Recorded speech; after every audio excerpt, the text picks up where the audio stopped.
Je m'appelle Charline Maroni et je suis étudiante du double diplôme à HEC Paris et de la Sorbonne. J'ai choisi de traiter de la concurrence par les mérites avec les objectifs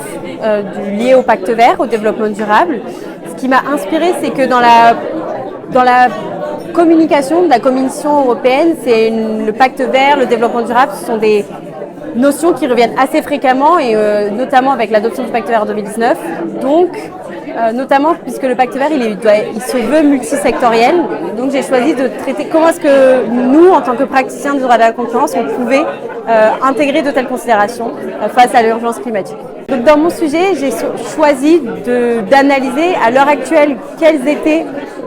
en droit de la concurrence la pratique décisionnelle, la jurisprudence et le droit positif, et en l'état, où est-ce que le pacte vert jouait un rôle.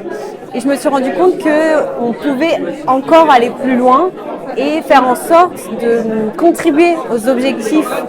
liés au développement durable dans le cadre du droit de la concurrence. Donc j'ai choisi de traiter de cette articulation qui est de la concurrence par les mérites, donc qui veut préserver l'état concurrentiel des marchés, mais avec un autre objectif qui est un objectif général au sein de l'Union européenne, qui est de faire en sorte de limiter le réchauffement climatique. Je suis parvenue au résultat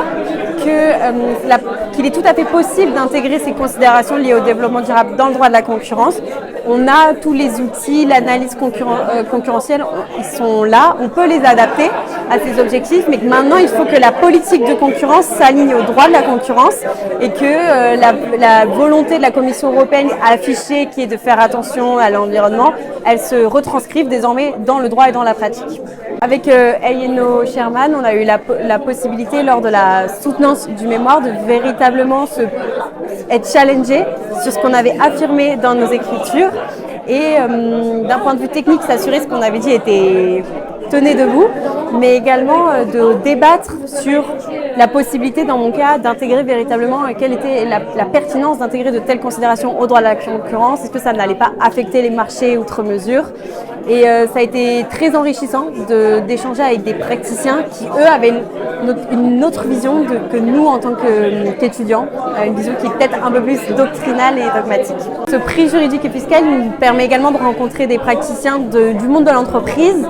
du cabinet d'avocats également, et qui viennent de tous les secteurs, que ce soit l'énergie, le retail, le luxe. Et ça, c'est très intéressant d'avoir un retour pour nous, parce que plus tard, on est amené à travailler pour ces entreprises en tant qu'avocat et d'avoir un retour des praticiens et ce qu'ils attendent de nous.